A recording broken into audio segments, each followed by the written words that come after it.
नमस्कार मित्रों। देखिए, हम बात कर रहे थे प्रायद्वीपीय पठारी क्षेत्र के अंतर्गत पहाड़ियों पर, है ना। हमारी जो चर्चा चल रही थी वो चर्चा चल रही थी प्रायद्वीपीय पठारी भाग पर। और प्रायद्वीपीय पठारी भाग के अंतर्गत हम जो चर्चा कर रहे थे वो चर्चा कर रहे थे प्रायद्वीपीय पठारी भाग की पहाड़ियाँ। एक बार मैप के द्वारा में हम समझा देते हैं आपको कि हमने कहाँ तक जो है चर्चा उसको कर लिया था। देखिए,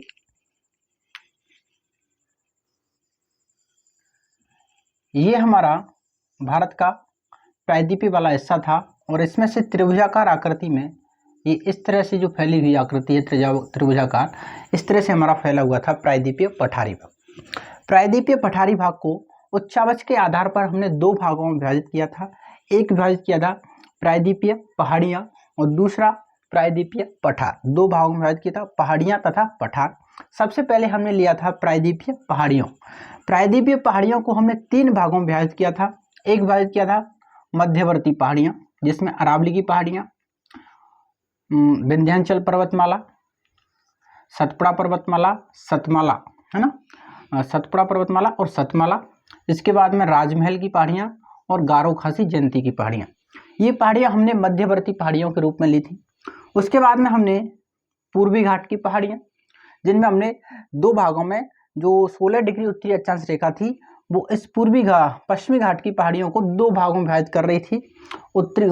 इसके 16 डिग्री उत्तरी अक्षांश के उत्तर की ओर की पहाड़ियाँ उत्तरी सह्याद्री और इसके नीचे की पहाड़ियाँ जो थी वो दक्षिणी सह्याद्री कहला रही थी। उसके बाद में हमने यहाँ पर भौगोलिक ग्रंथि के रूप में, मतलब उत्तरी ये पश्चिमी घाट की पहाड़ियाँ और पूर्वी घाट की पहाड़ियाँ, इन दोनों पहाड़ियों को जोड़ने के रूप में यहाँ पर कुछ पहाड़ियाँ स्थित हैं जिन्हें कहते हैं भौगोलिक ग्रंथि के रूप में स्थित हैं, जैसे कि नीलगिरी की पहाड़ियाँ, अन्नामलाई एवं कार्डोमम की पहाड़ियाँ, इलायची की पहाड़ियाँ और हमारी पालनी की पहाड़ियाँ। ये चार पर्वत श्रेणियाँ यहाँ पर स्थित थी, उनके बारे में हमने चर्चा कर ली थी। तो हमारी जो चर्चा रह गई थी वो रह गई थी पूर्वी घाट की पहाड़ियों के बारे में, ठीक है ना। हमारी जो चर्चा रह गई थी पहाड़ियों के अंतर्गत वो रह गई थी पूर्वी घाट की पहाड़ियाँ, और एक चर्चा रह गई थी पश्चिमी घाट के प्रमुख दर्रे। पश्चिमी घाट के प्रमुख दर्रे, तो दो चर्चा हमारी रह गई थी पहाड़ियों के अंतर्गत। उसके बाद में दक्षिण के भारत के इस वाले भौतिक प्रदेश के अंतर्गत जो हिस्सा बचेगा वो बचेगा हमारा पठारी का, मतलब जितने भी पठार हैं, जैसे कि यहाँ पर आएगा हमारा मेवाड़ का पठार, है ना, इधर आएगा हमारा दक्कन का लावा पठार, छोटा नागपुर का पठार, इस तरह यहाँ पर पढ़ेंगे है ना, बघेलखंड का पठार या बुंदेलखंड का पठार, जैसे इस तरह कुछ पठारी प्रदेशों का अध्ययन करेंगे। ठीक, तो हमारी जो चर्चा रह गई थी वो दो चर्चाएं बची थी पहाड़ियों के अंतर्गत। एक तो दर्रे बचे थे पश्चिमी घाट के और एक बची थी पूर्वी घाट की पहाड़ियाँ। तो आज पहले तो इन दोनों के बारे में चर्चा करते हैं, उसके बाद में हम पठारी क्षेत्र के बारे में चर्चा करेंगे। सबसे पहले हेडिंग डाल लीजिए आप, पश्चिमी घाट के प्रमुख दर्रे। पश्चिमी घाट के प्रमुख दर्रे, प्रमुख दर्रे।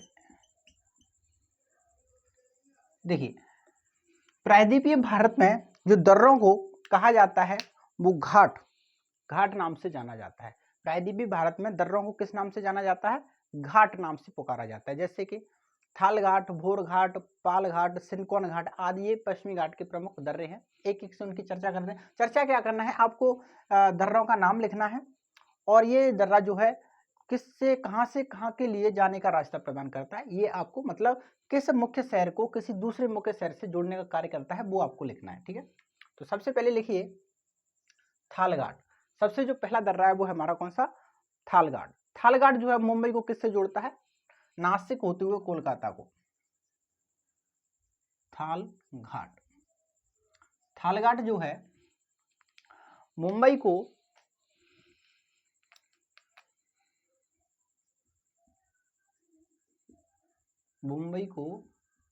मुंबई से पहले तो नासिक जाता ही है ना, नासिक होते हुए फिर किससे जोड़ता है? कोलकाता से जोड़ता है, कोलकाता से। ठीक है ना। दो नंबर लिखिए बालघाट। बालघाट, बालघाट जो दर्रा है वो मुंबई को किससे जोड़ता है? दिल्ली से, या मुंबई से दिल्ली जाने के लिए यहाँ से रास्ता गुजरता है किस घाट से होकर? बालघाट से या बाल दर्रे से होकर। इसके बाद में 3 नंबर लिखिए भोर घाट। भोर घाट, भोर घाट जो है वो मुंबई को पुणे, पुणे भी महाराष्ट्र में आता है और मुंबई भी महाराष्ट्र में आता है, तो मुंबई को किससे जोड़ता है? पुणे से जोड़ता है, ठीक है ना, भोर घाट। उसके बाद लिखिए पाल घाट, उसके बाद लिखिए 4 नंबर पाल घाट। पाल घाट, पाल घाट जो दर्रा है वो कोची को कोयम्बटूर, कोची को किससे? कोयम्बटूर से, है ना। पाल घाट जो दर्रा है किससे? कोची को कोयम्बटूर से जोड़ता है, और कोयम्बटूर होते हुए फिर बाद में रास्ता चला जाता है चेन्नई की तरफ। बाद में कोयम्बटूर से कहाँ चला जाता है? ये चेन्नई की तरफ चला जाता है। एक दर्रा और है, मुख्य जो दर्रा है वो है सिनकॉन घाट या सिन गैप, दो नाम आते हैं इसके, सिनकॉन घाट और इसी का दूसरा नाम आता है सिन गैप। सिनकॉन जो घाट दर्रा है वो तिरुवनंतपुरम को, तमिलनाडु में स्थित है, तिरुवनंतपुरम को शिवकाशी या मुदरई का एक शहर है शिवकाशी, है ना, जो पटाखों के लिए प्रसिद्ध है, पटाखे सर्वाधिक कहाँ के प्रसिद्ध है? शिवकाशी के। तो लिख लीजिए तिरुवनंतपुरम को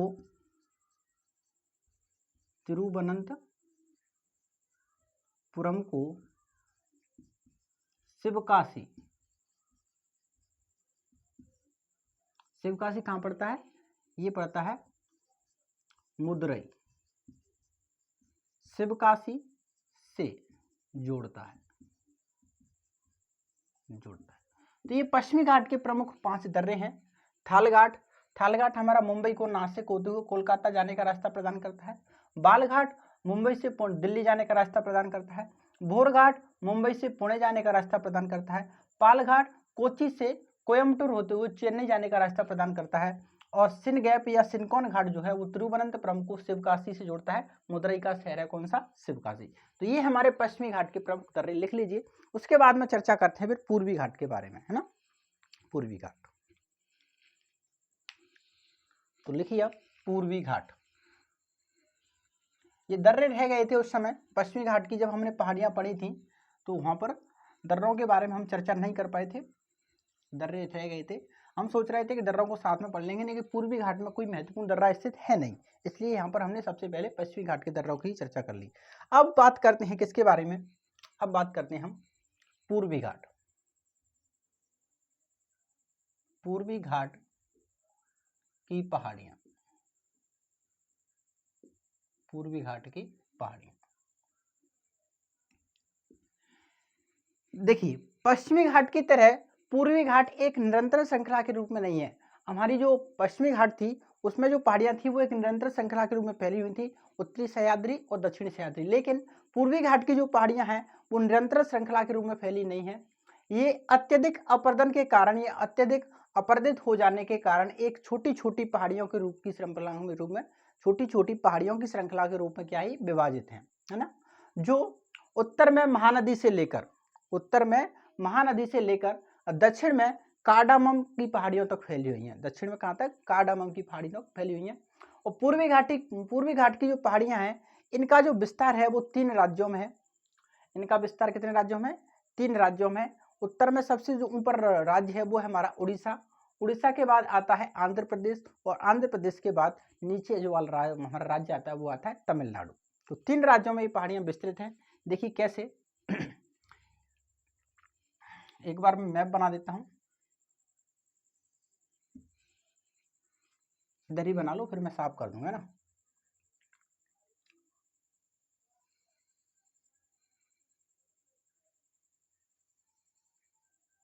ये जैसे कि हमारा हिस्सा है किसका? दक्षिणी भारत वाला हिस्सा। किसका हिस्सा है? दक्षिणी भारत वाला हिस्सा। इसमें 3 राज्यों में पहाड़ियां फैली हुई हैं, उड़ीसा, आंध्र प्रदेश और तमिलनाडु। उड़ीसा में जो पहाड़ियां फैली हुई हैं वो पहाड़ियां हमारी गड़जात पहाड़ियां,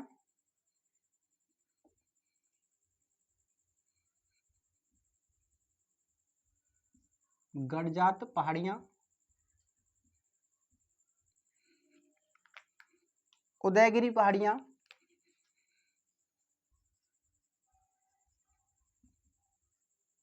उदयगिरी की पहाड़ियां और ये है हमारी मलयगिरी की पहाड़ियां, मलयगिरी की पहाड़ियां। आपको पता होगा कि मलयगिरी की पहाड़ियों में ही पूर्वी घाट की सबसे ऊंची चोटी महेंद्रगढ़, पूर्वी घाट की सबसे ऊंची चोटी जिसका नाम क्या है, महेंद्रगढ़, जिसकी ऊंचाई है 1501 मीटर, जिसकी ऊंचाई क्या है 1501 मीटर, है ना। यहीं पर मलयगिरी पहाड़ियों में पूर्वी घाट की सबसे ऊंची चोटी जिसका नाम है महेंद्रगढ़,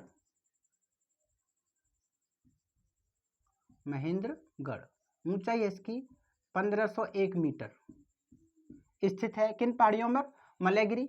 और यहीं पर एक कुछ पहाड़ियां हैं, प्रसिद्ध हिल स्टेशन कह सकते हो यहाँ पर, देवमाली, देवमाली, ये उड़ीसा का प्रसिद्ध हिल स्टेशन है, ये प्रसिद्ध हिल स्टेशन, तो ये गड़जात पहाड़ियां, उदयगिरी की पहाड़ियां, मलयगिरी की पहाड़ियां और देवमाली पहाड़ियां, ये कहां पर स्थित हैं, ये स्थित है हमारी उड़ीसा राज्य में।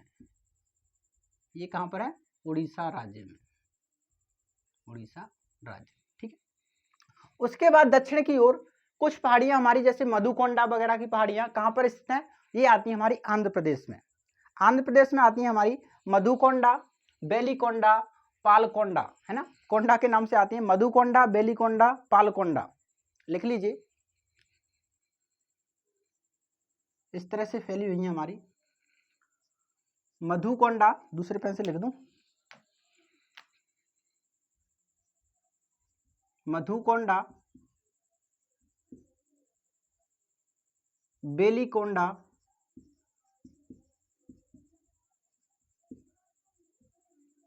नल्ला मलाई, नल्ला मलाई और पालकोंडा, पालकोंडा। ये पहाड़ियां कहां पर फैली हुई हैं, ये पहाड़ियां फैली हुई हैं हमारी आंध्र प्रदेश राज्य में। ऊपर की जो पहाड़ियां हैं वो तो किस राज्य की हैं, उड़ीसा राज्य की, जबकि उड़ीसा राज्य के दक्षिण में मधुकोंडा, बेलीकोंडा, नल्ला मलाई और पालकोंडा, ये पहाड़ियां फैली हुई हैं हमारी कहां पर, आंध्र प्रदेश राज्य में। कहां पर, आंध्र प्रदेश में। यहीं पर एक चोटी और आती है शेषाचलम, कौन सी, शेषाचलम। शेषाचलम जो चोटी है वो तेलंगाना में विस्तृत है, शेषाचलम। इधर एक चोटी आ जाती है हमारी, कौन सी, इस तरह से फैली हुई है, जिसका नाम है शेषाचलम, शेषाचलम।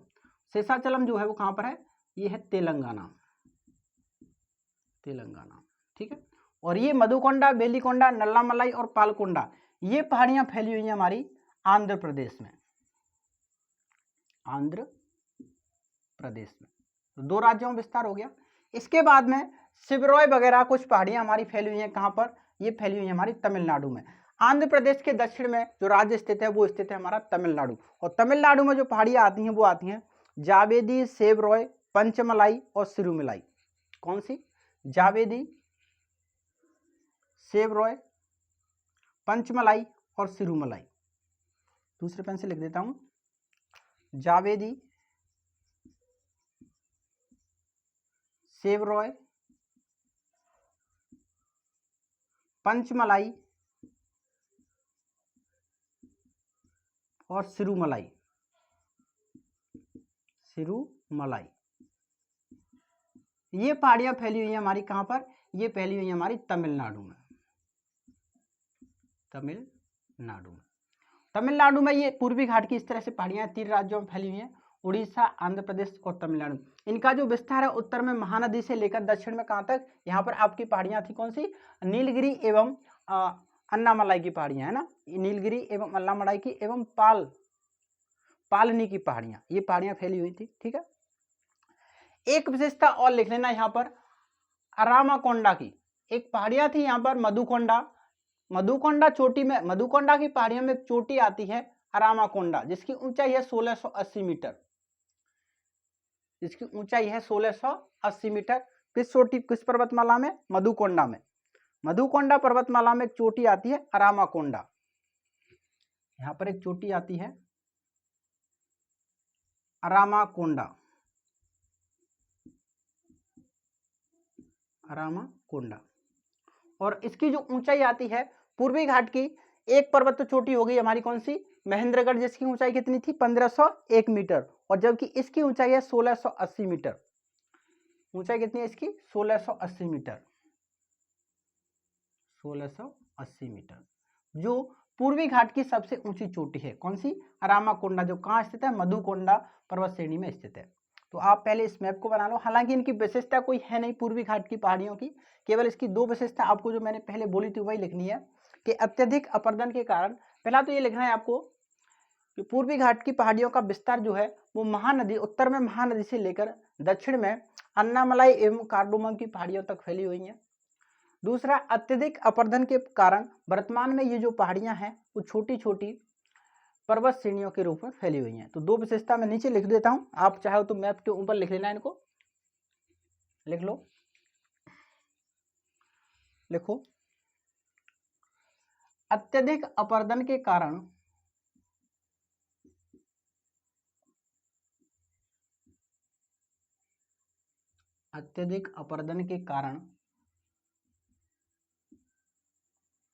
पूर्वी घाट की पहाड़ियां,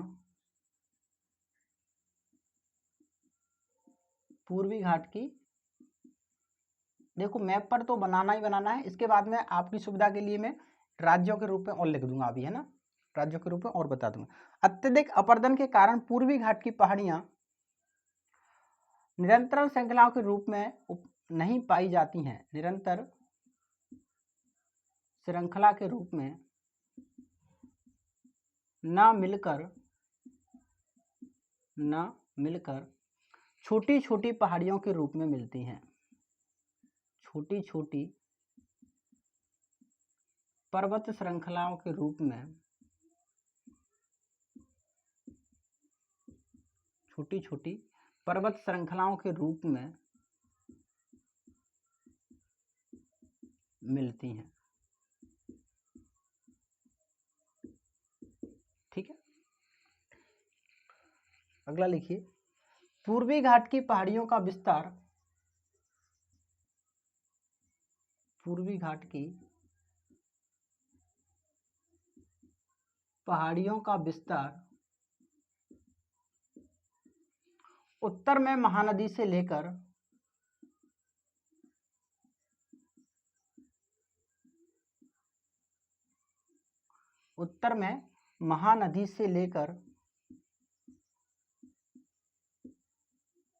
दक्षिण में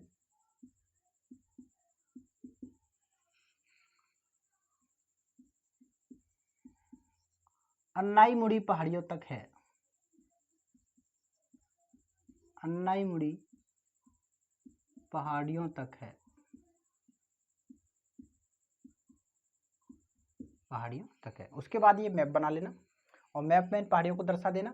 मैं एक एक से राज्य के रूप में इधर और लिख दूंगा, है ना। इधर लिख लो आप उड़ीसा राज्य की पहाड़ियाँ, उड़ीसा में कौन कौन सी पहाड़ियाँ हैं, एक एक से नाम लिख लो। उड़ीसा राज्य, उड़ीसा राज्य में जो पहाड़ियाँ हैं वो है हमारी गड़जात, उदयगिरी,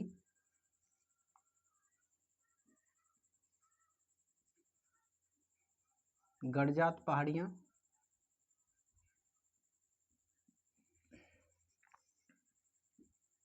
उदयगिरी पहाड़ियाँ,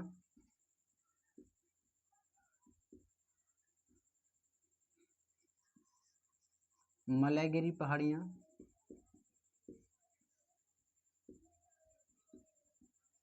और एक है हमारी देवमाली, देवमाली जो उड़ीसा का प्रसिद्ध हिल स्टेशन है। और मलयगिरी की पहाड़ियों में उड़ीसा राज्य की सबसे ऊंची चोटी महेंद्रगढ़ स्थित है, जिसकी ऊंचाई कितनी है 1501 मीटर है। ठीक है, इधर दो राज्यों को और लिख देता हूँ, इधर लिख लीजिए आप, बी नंबर लिख लीजिए आंध्र प्रदेश,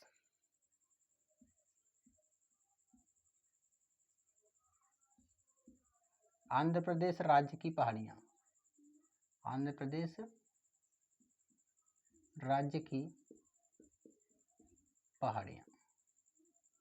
आंध्र प्रदेश राज्य की पहाड़ियों के बारे में बात करें तो लिख लीजिए एक एक से, मधुकोंडा,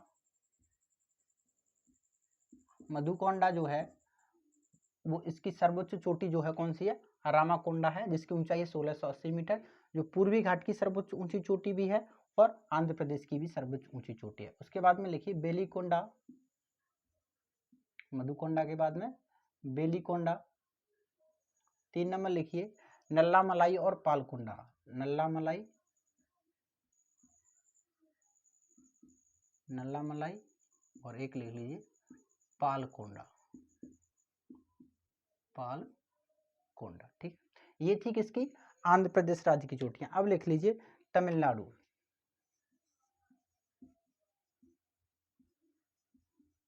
तमिलनाडु राज्य की पहाड़ियां।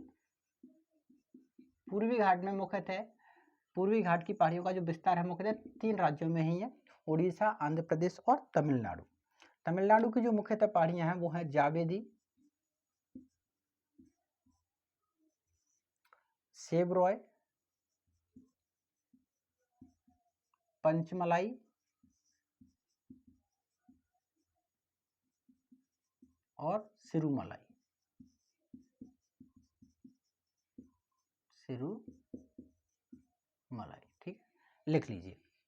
तो ये थी हमारी कौन सी, भारत के प्रायद्वीपीय पठारी भाग की प्रमुख पहाड़ियां, जिनको हमने 3 भागों में बांटकर पढ़ा था, मध्यवर्ती पहाड़ियां, पश्चिमी घाट की पहाड़ियां और आज हमने पढ़ी पूर्वी घाट की पहाड़ियां। ठीक है, अब हम आगे चर्चा करते हैं, आज ही चर्चा करते हैं प्रायद्वीपीय पठारी, प्रायद्वीपीय भाग के प्रमुख जो पठार हैं उन पर अपनी चर्चा करते हैं। स्क्रीनशॉट लेना है तो ले लीजिए और लिखना है तो लिख लीजिए, मैं साइड में हो जाता हूं।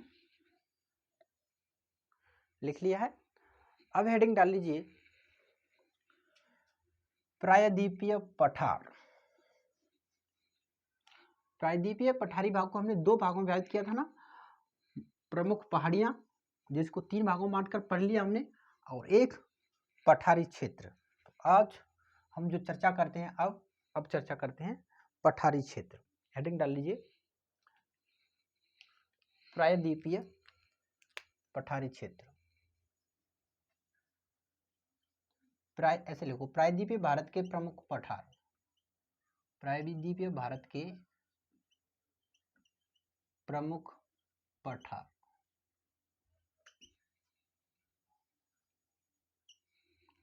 देखिए पहले मैप पर देख लेते हैं।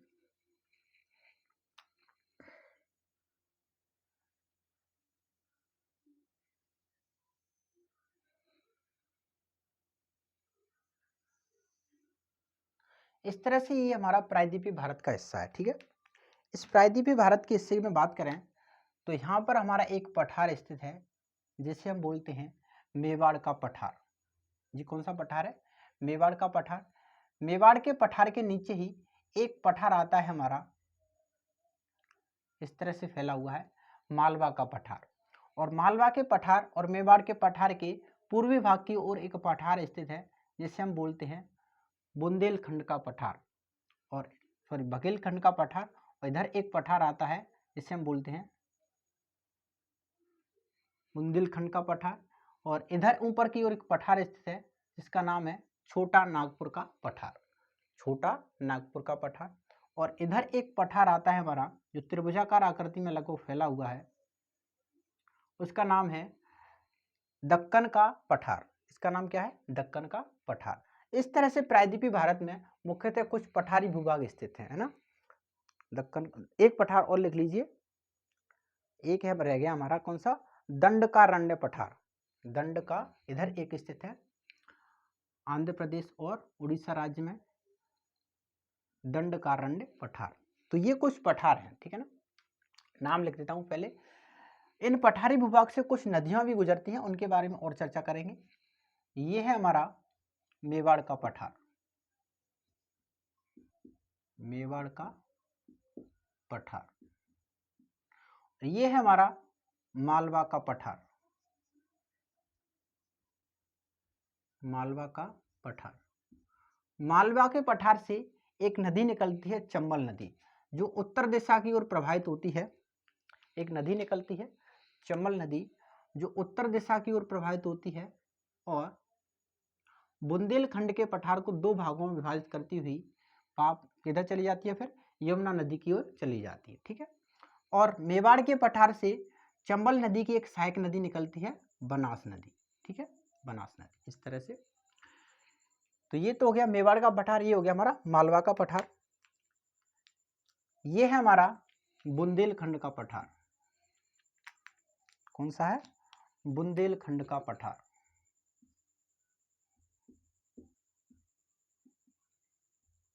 बुंदेलखंड का पठार, ठीक। ये है हमारा छोटा नागपुर का पठार। छोटा नागपुर का पठार। ये है हमारा दक्कन का पठार। दक्कन का पठार, ठीक है। दक्कन के पठार से 4 मुख्य नदियां निकलती हैं, कृष्णा, कावेरी, पेन्नार और कृष्णा, कावेरी, पेन्नार और गोदावरी। कृष्णा, कावेरी, पेन्नार और गोदावरी, है ना। इसके बाद में ये है हमारा बघेलखंड का पठार। ये कौन सा पठार है? बघेलखंड का पठार। बघेलखंड का पठार। और ये है हमारा, इससे इंद्रावती नदी निकलती है। किस पठार से? इस वाले पठार से इंद्रावती नदी निकलती है और इसका नाम है दंडकारण्य पठार।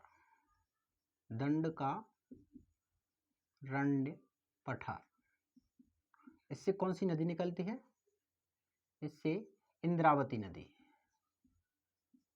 इंद्रावती नदी इस पठार को प्रभावित करती है। और दक्कन के पठार से 4 नदियां इस तरह से इधर की ओर पूर्वी घाट की ओर बहकर आती हैं। गोदावरी,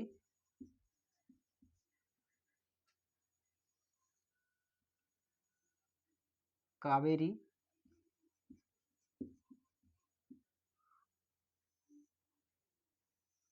पेन्नार और कृष्णा। पेन्नार और कृष्णा, ठीक है ना। छोटा नागपुर के पठार से एक नदी निकलती है जो हुगली की सहायक हुगली सहायक जो है हमारी किसकी?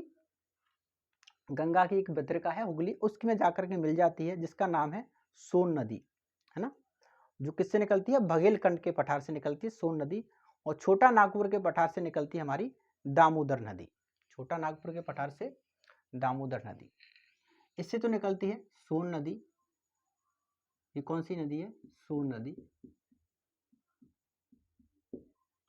और छोटा नागपुर के पठार से निकलती है हमारी दामोदर नदी। दामोदर नदी, ठीक है। तो ये प्रायद्वीपीय भारत के प्रमुख पठार और उन पठारों से निकलने वाली कुछ नदियां। ये कौन सी नदी है? ये हमारी चंबल नदी। ये है चंबल नदी। और ये हमारी बनास नदी। बनास नदी। मैप बना लीजिए, फिर आगे चर्चा करते हैं। एक एक पठार को लेते हैं और उसकी जो भी विशेषता है उन विशेषताओं पर चर्चा करते हैं। लिख लिया होगा। अब एक एक से इन पठारों के बारे में हम चर्चा करते हैं, ठीक है। सबसे पहले आप डाल लीजिए मेवाड़ का पठार। नंबर 1,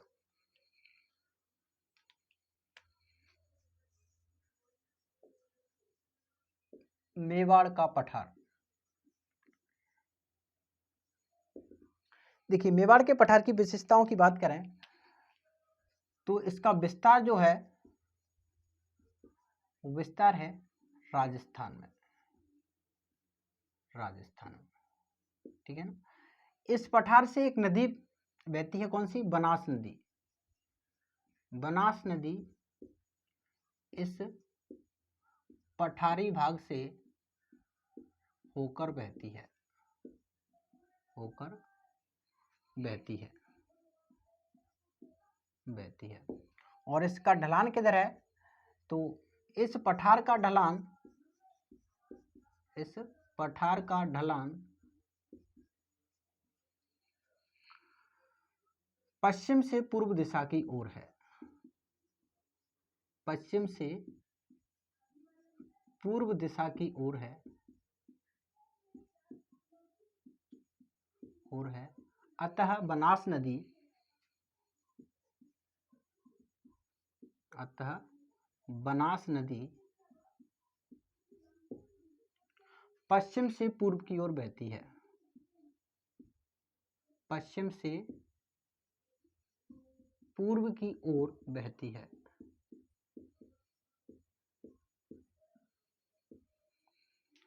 और इस पठार की जो पश्चिमी सीमा है वो किससे लगती है? अरावली पर्वतमाला से। लिख लीजिए, इस पठार की पश्चिमी सीमा का निर्धारण, इस पठार की पश्चिमी सीमा का निर्धारण पश्चिमी सीमा का निर्धारण अरावली पर्वतमाला करती है।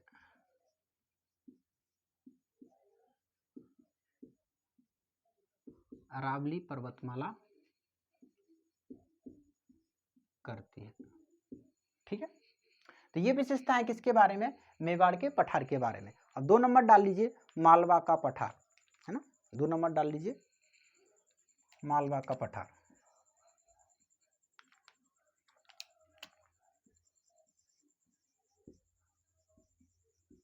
मालवा का पठार, बात करें मालवा के पठार के बारे में तो इसका जो विस्तार है मध्य प्रदेश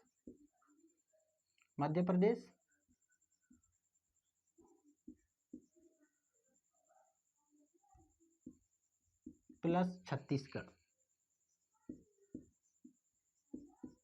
मध्य प्रदेश प्लस छत्तीसगढ़, 2 राज्यों में।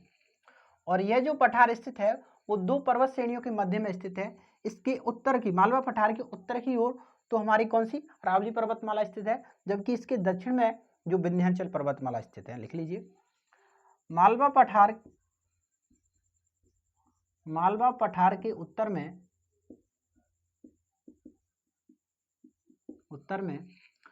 अरावली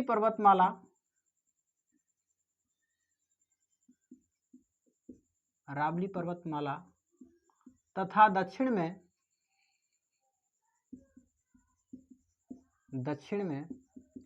विंध्याचल पर्वतमाला का विस्तार है।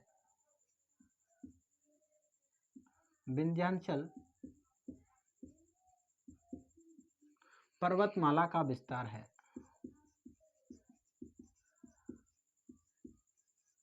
विंध्याचल पर्वतमाला का विस्तार है। और इसका जो ढलान है वो उत्तर की ओर है। असल चंबल नदी मालवा के पठार से निकलकर उत्तर दिशा की ओर बहती है। लिख लीजिए, इस पठार का विस्तार, इस पठार का ढलान, इस पठार का ढलान उत्तर दिशा की ओर है, उत्तर दिशा की ओर है। अतः चंबल नदी अपने उद्गम से,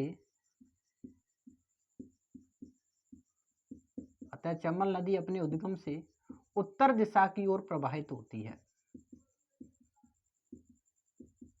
उत्तर दिशा की ओर प्रवाहित होती है।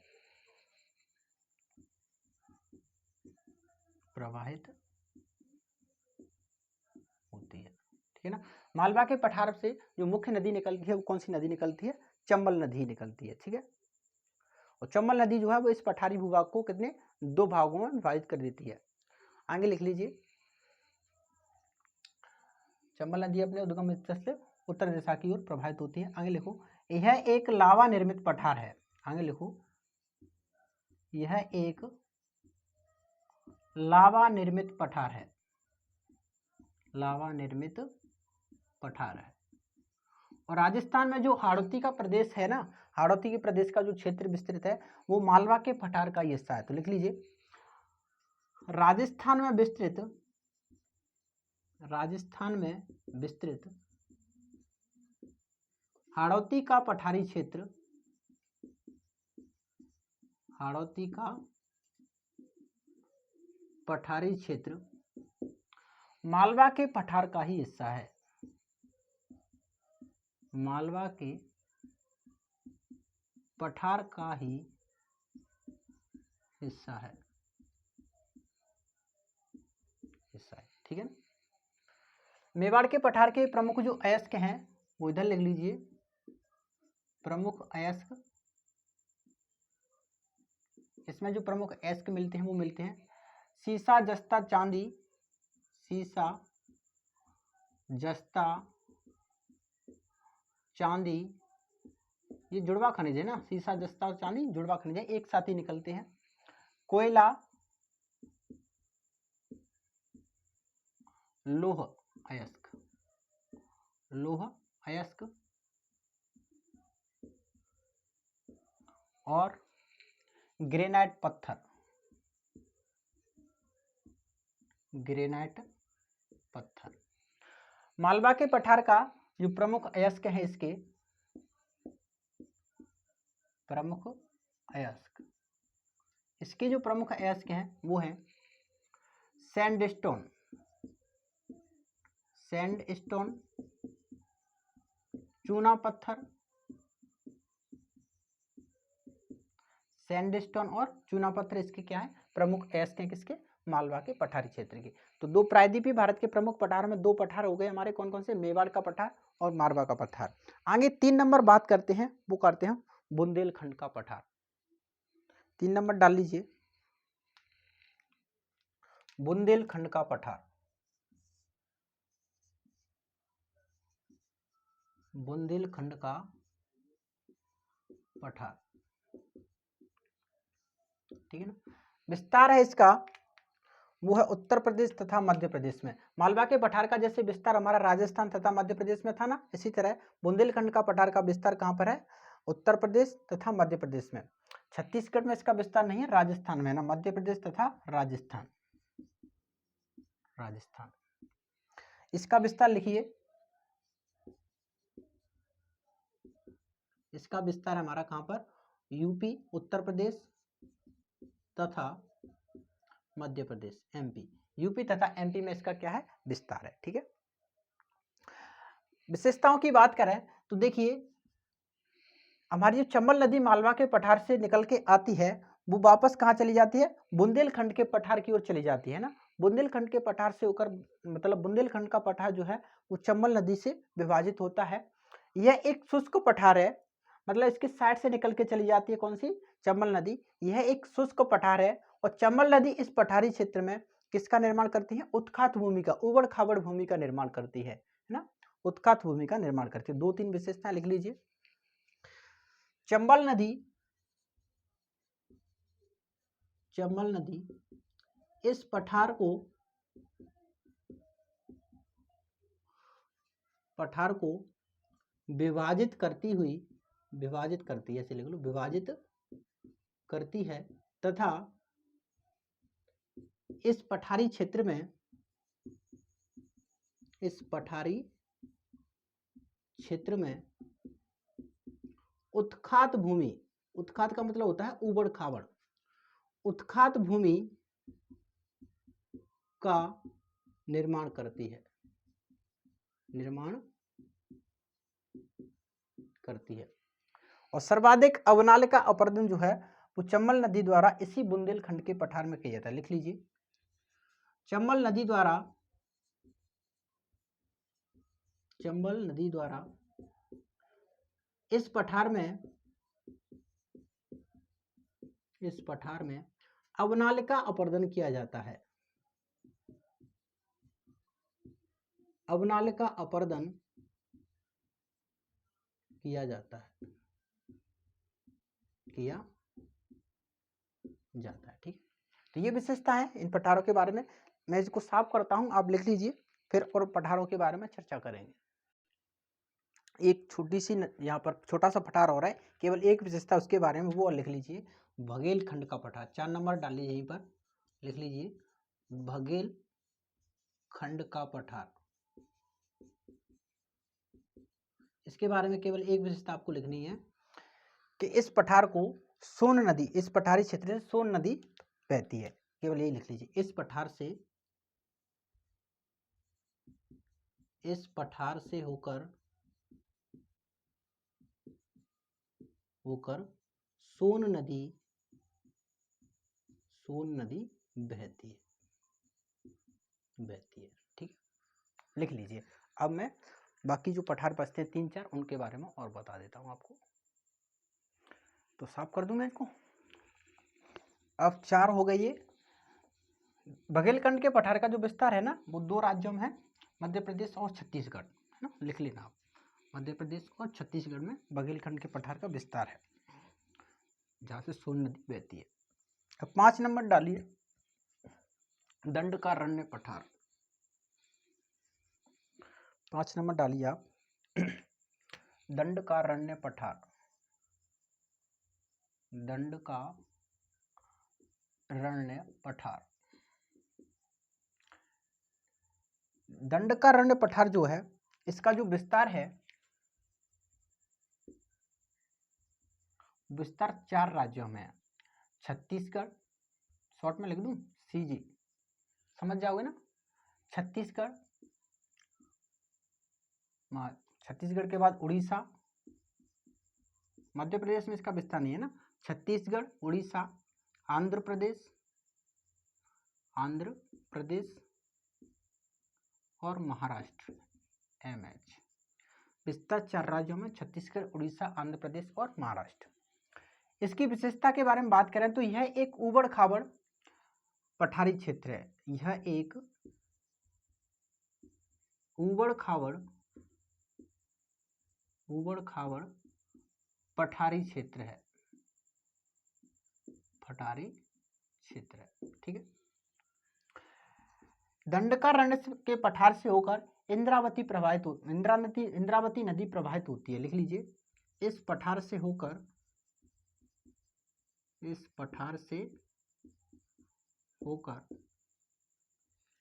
गोदावरी की सहायक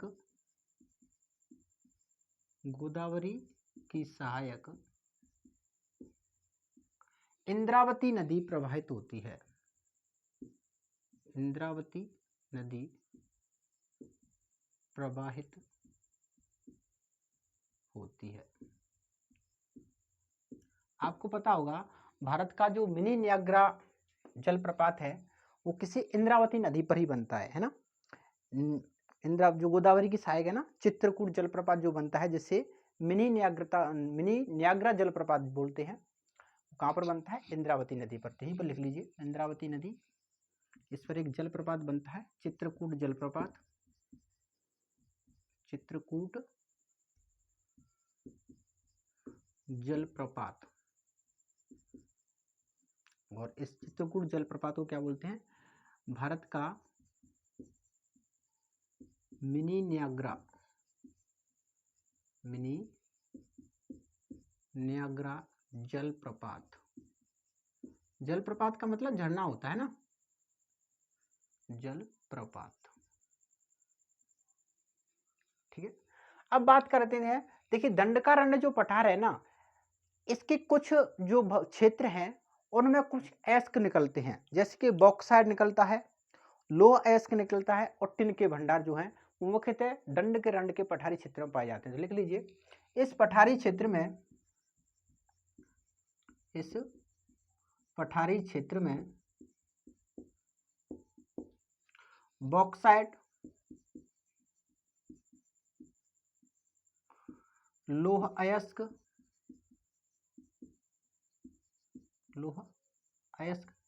तथा टिन के भंडार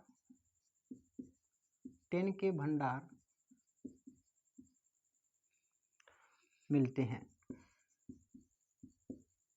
टिन के भंडार मिलते हैं। अब कहाँ पर मिलते हैं वो एक बार और देख लेते हैं, कौन कौन से जिले में मिलते हैं। तो लिख लीजिए, ऐसे बना लो जैसे मैं बना रहा हूँ, दंडकारण्य पठार।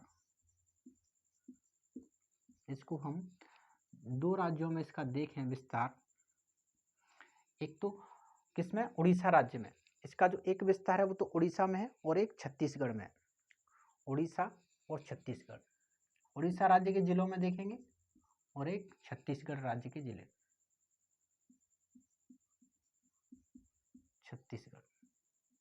छत्तीसगढ़ राज्य के 2 जिले आते हैं हमारे, दुर्ग और बस्तर। बस्तर।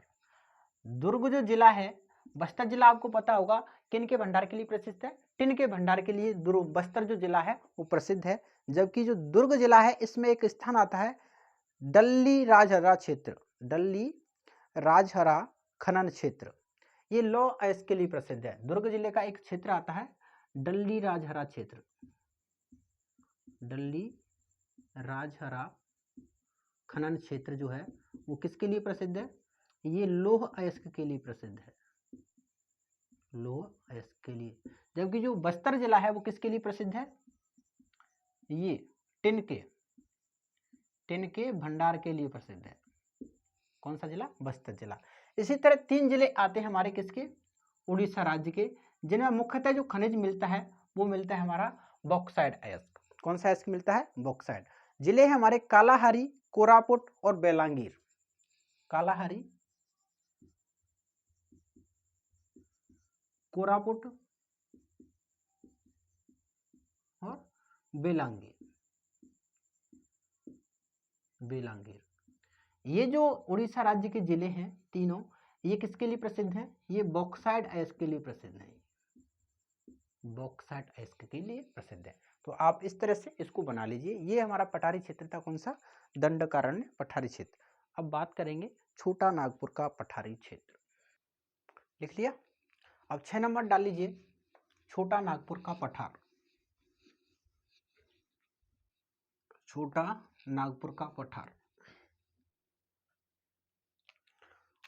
6 नंबर डाल लीजिए, छोटा नागपुर का पठार। बात करें छोटे नागपुर के पठारी क्षेत्र के विस्तार के बारे में, तो देखिए इसका जो विस्तार है वो 4 राज्यों में है। विस्तार है इसका छत्तीसगढ़ प्लस उड़ीसा प्लस झारखंड तथा पश्चिम बंगाल, छत्तीसगढ़, उड़ीसा, झारखंड तथा पश्चिम बंगाल। छोटे नागपुर के पठार में सर्वाधिक मात्रा में बिटुमिनस कोयला और हमारा लौह अयस्क पाया जाता है, इसलिए इसे भारत का रूहर क्षेत्र कहते हैं। लिखिए, इस पठारी क्षेत्र में, इस पठारी क्षेत्र में बिटुमिनस कोयला, बिटुमिनस कोयला तथा लौह अयस्क, लौह अयस्क के भंडार मिलते हैं, भंडार मिलते हैं। इसलिए इस पठारी क्षेत्र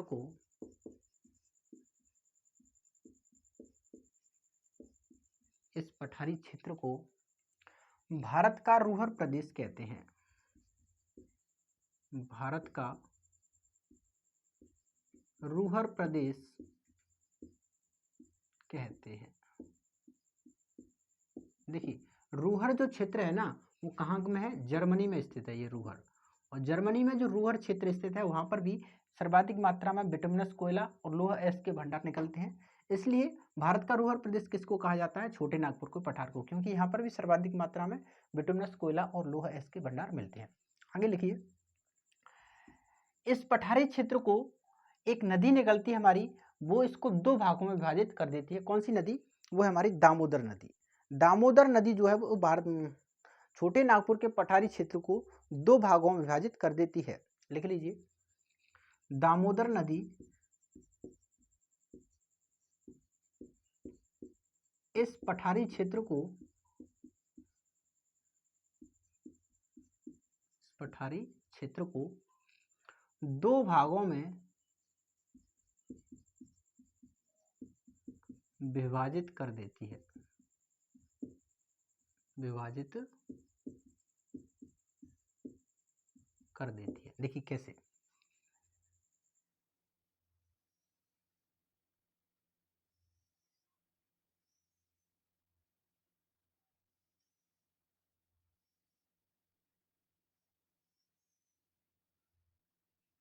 ये हमने किसी स्थल का भाग ले लिया, ठीक है ना। यहाँ से नदी निकल रही है हमारी दामोदर नदी, ठीक है ना। ये नदी निकल गई, कौन सी नदी, दामोदर, दामोदर नदी।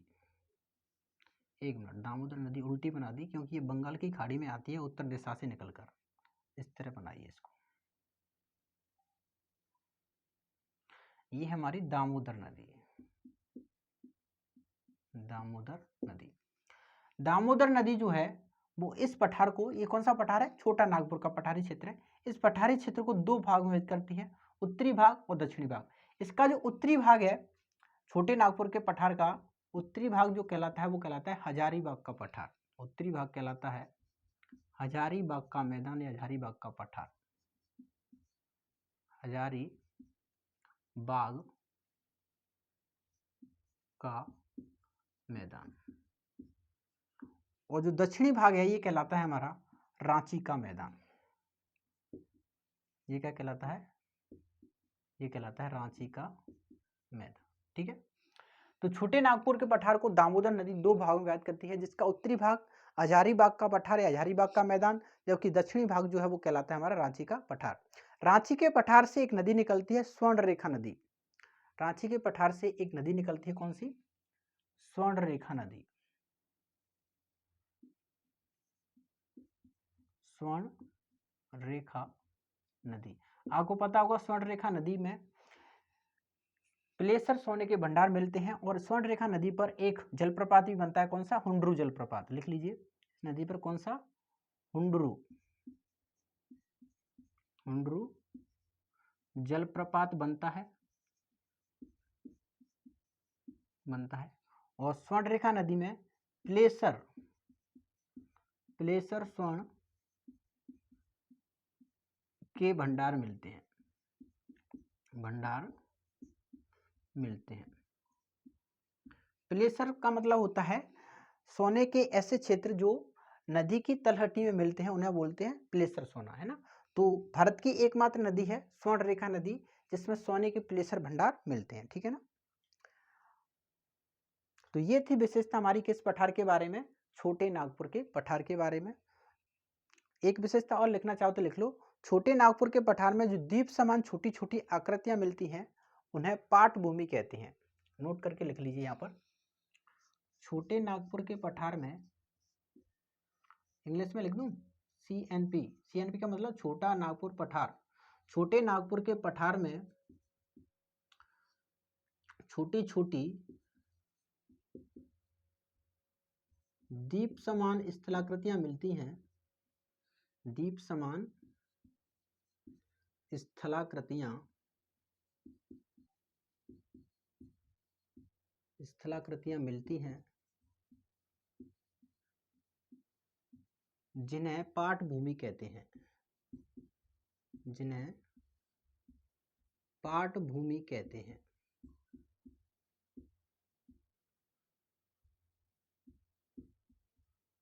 पाट भूमि कहते हैं। तो ये विशेषता थी किसकी, छोटे नागपुर के पठार के बारे में। अब हमारे दो पठार बचते हैं, एक तो बचता है दक्कन का पठार और एक बचता है मेघालय मेकेर का पठार या कार्बो एंगलोंग पठार या केवल मेघालय का पठार, ठीक है ना। मेघालय के पठार के बारे में हम चर्चा करेंगे नहीं, क्योंकि मेघालय के पठार के बारे में हम चर्चा पहले ही कर चुके हैं, तो उसके बारे में हम चर्चा करेंगे नहीं। एक चर्चा जो हमारी बचती है वो बचती है दक्कन के पठारी क्षेत्र के बारे में। तो पहले इसको लिख लीजिए, फिर चर्चा करते हैं दक्कन के पठारी क्षेत्र के बारे में। अब 7 नंबर डाल लीजिए, दक्कन का पठार।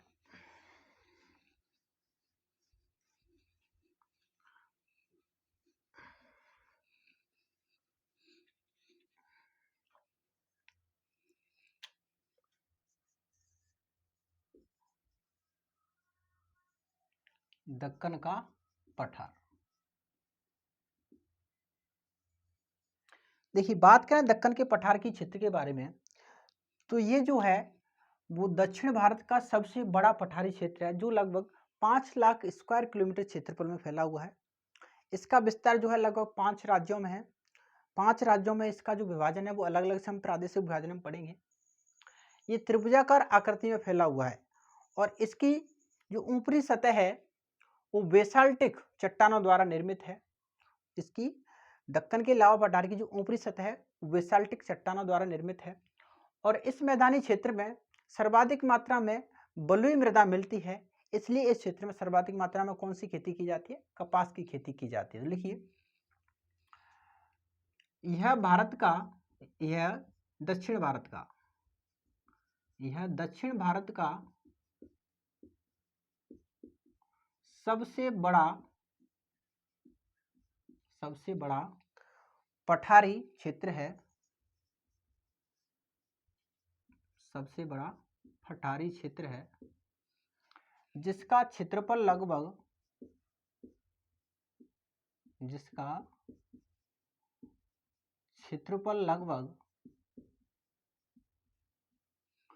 5 लाख स्क्वायर किलोमीटर में विस्तृत है।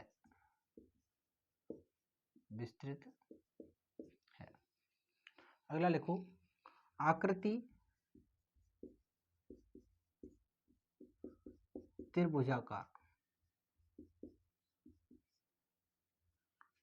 लिखो, इस पठारी क्षेत्र की ऊपरी भूमि, इस पठारी क्षेत्र की ऊपरी परत या ऊपरी भूमि बेसाल्टिक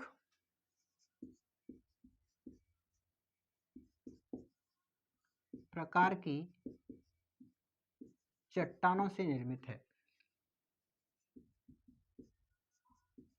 चट्टानों से निर्मित है। अगला लिखो, इस पठारी क्षेत्र में, इस पठारी क्षेत्र में बलुई प्रकार की मृदा मिलती है, बलुई प्रकार की मृदा मिलती है, जिसमें सर्वाधिक मात्रा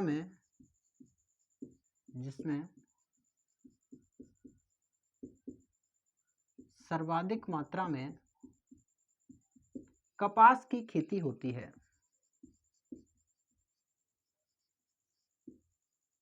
कपास की खेती होती है। ठीक है, तो ये कुछ विशेषता है। उसके बाद में हम पढ़ते हैं इसी में ही दक्कन के लावा पठार का प्रादेशिक विभाजन। इसी में छोटी सी हेडिंग डाल लो, दक्कन के पठार का प्रादेशिक विभाजन, प्रादेशिक विभाजन। दक्कन के पठार का क्या पढ़ते हैं हम? प्रादेशिक विभाजन। देखिए, दक्कन के पठार को प्रादेशिक विभाजनों के आधार पर 3 भागों में बांटा गया है, महाराष्ट्र का पठार, आंध्रा का पठार और कर्नाटक का पठार। कितने भागों में? 3 भागों में बांटा गया है, महाराष्ट्र का पठार, आंध्रा का पठार और कर्नाटक का पठार। और उनमें सबसे पहले हम ले रहे हैं महाराष्ट्र का पठार। नंबर 1 ले रहे हैं महाराष्ट्र का पठार। 3 भागों में विभाजित किया है। महाराष्ट्र के पठार की बात करें तो इसका जो विस्तार है वो सर्वाधिक कहां पर है? महाराष्ट्र में है। और इसका जो ढाल है वो पश्चिम से किसकी ओर है? पूर्व दिशा की ओर है। अतः गोदावरी और कृष्णा आदि जो नदियां हैं वो पश्चिम से कहां की ओर बहती हैं? पूर्व की ओर बहती हैं। लिखिए, इसमें सर्वाधिक विस्तार लिख लीजिए, सर्वाधिक विस्तार महाराष्ट्र में होने के कारण से महाराष्ट्र का पठार कहते हैं। अगला, इस पठार का ढाल, इस पठार का ढाल पश्चिम से पूर्व दिशा की ओर होने के कारण, पश्चिम से पूर्व दिशा की ओर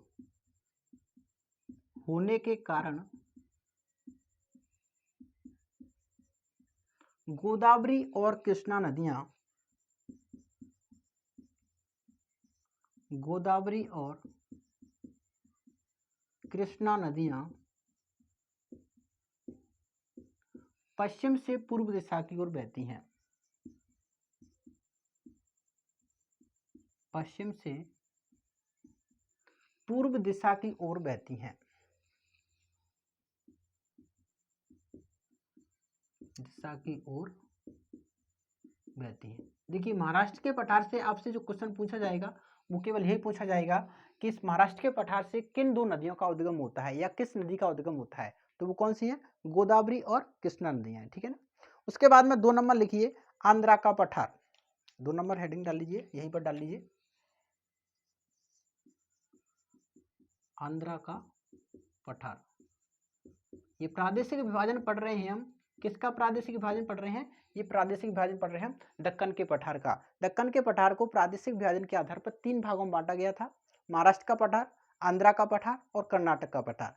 1 नंबर हमने देख लिया महाराष्ट्र का पठार, और 2 नंबर बात करते हैं हम आंध्रा के पठार की। आंध्रा के पठार के बारे में बात करें तो इसका जो विस्तार है वो 2 राज्यों में है, एक तो है तेलंगाना और एक है आंध्र प्रदेश। तेलंगाना और आंध्र प्रदेश, किन 2 राज्यों में, तेलंगाना और आंध्र प्रदेश। लिख लीजिए विस्तार,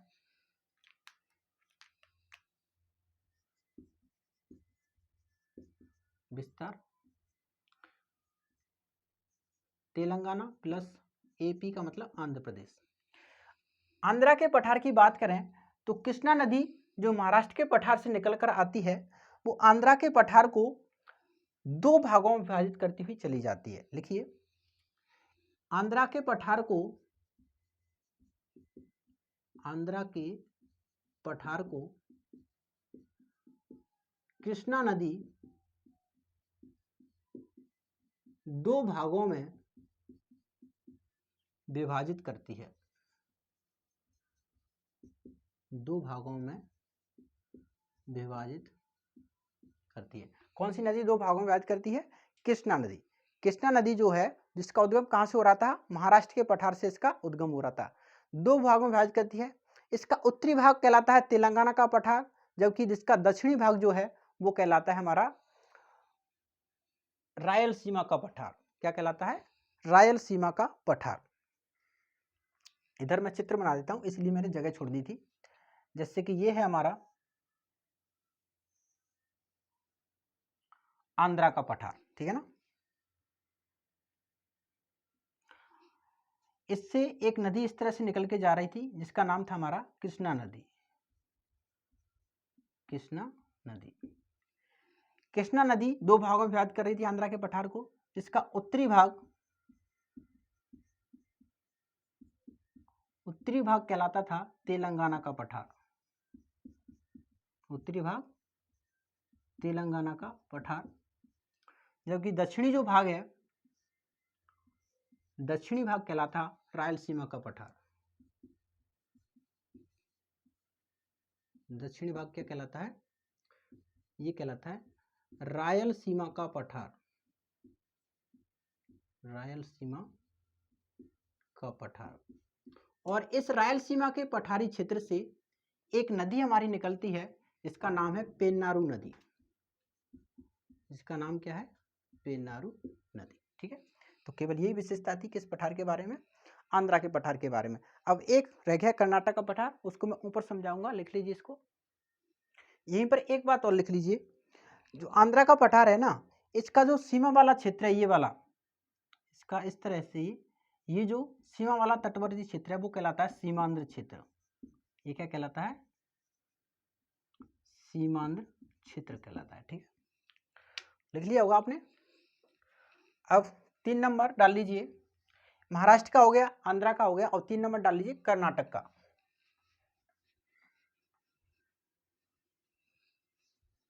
कर्नाटक का पठार, ये प्रादेशिक विभाजन है किसका, दक्कन के पठार का प्रादेशिक विभाजन।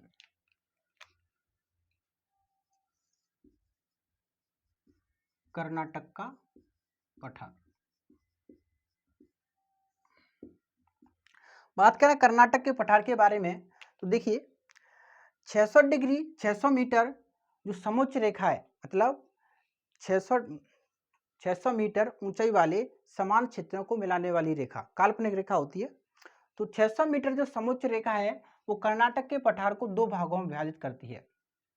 जैसे कि इधर बना दो चित्र, ये मान लीजिए हमारा ये कर्नाटक का क्षेत्र है, ये कर्नाटक का पठारी क्षेत्र है और 600 मीटर जो समोच्च रेखा ये मध्य से निकल गई इसकी, 600 मीटर समोच्च रेखा, 600 मीटर समोच्च रेखा कर्नाटक के पठार को दो भागों में विभाजित करती है। इसका जो उत्तरी भाग है वो तो कहलाता है बेंगलोर का पठार, उत्तरी भाग कहलाता है बेंगलोर का पठार, जबकि दक्षिणी भाग कहलाता है हमारा मैसूर का पठार, मैसूर का पठार। बेंगलोर के पठारी क्षेत्र से एक नदी निकलती है हमारी तुंगभद्रा नदी, तुंगभद्रा नदी, और मैसूर के पठारी क्षेत्र से एक नदी निकलती है कावेरी नदी, कावेरी नदी। ठीक है, तो ये विशेषता थी किसकी, कर्नाटक के पठारी क्षेत्र की। लिख लीजिए 600 मीटर समोच्च रेखा, समोच्च रेखा, समोच्च रेखा का मतलब होता है समान ऊंचाई वाले क्षेत्रों को मिलाने वाली काल्पनिक रेखा। कोष्टक में लिख लीजिए समान ऊंचाई वाले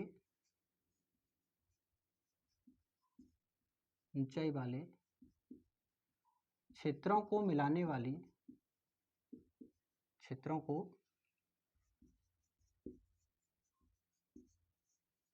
मिलाने वाली काल्पनिक रेखा, काल्पनिक रेखा क्या कहलाती है, समोच्च रेखा। तो 600 मीटर समोच्च रेखा कर्नाटक के पठारी क्षेत्र को, कर्नाटक के पठारी क्षेत्र को दो भागों में विभाजित करती है, दो भागों में विभाजित करती है। उत्तरी भाग जो है वो तो कहलाता है बेंगलोर का पठार, बेंगलोर का पठार, जबकि जो दक्षिणी भाग है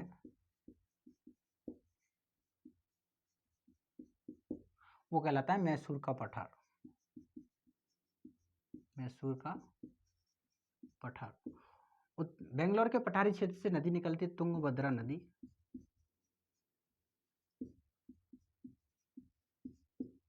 मैसूर के पठारी क्षेत्र से नदी निकलती है कावेरी नदी,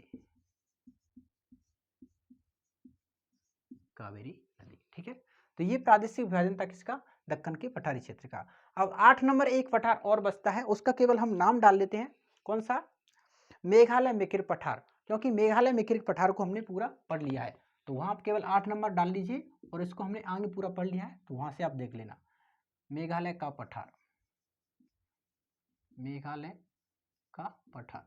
मेघालय के पठारी क्षेत्र के बारे में हमने पहाड़ियों के बारे में अध्ययन किया था कि मेघालय के पठारी क्षेत्र में मुख्यतः 3 पहाड़ियां मिलती हैं, गारो, खासी, जयंतिया, तो उनके बारे में हमने डिटेल से पहले अध्ययन कर लिया, आप उनको वहां पर देख लेना।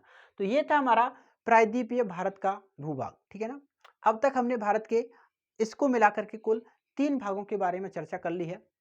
उत्तरी पर्वतीय क्षेत्र, उसके बाद में हमने भारत का मैदानी क्षेत्र पढ़ा, और आज जो हमने कंप्लीट पढ़ लिया है वो पूरा पढ़ लिया है कि इसको प्रायद्वीपीय पठारी भूभाग को। इस तरह 3 भूभाग हमारे क्या है, कंप्लीट हो जाते हैं। अगला भूभाग जो भी हमारा लेंगे, जैसे तटीय क्षेत्र या द्वीपीय क्षेत्र जो भी लेते हैं वो ले लेंगे।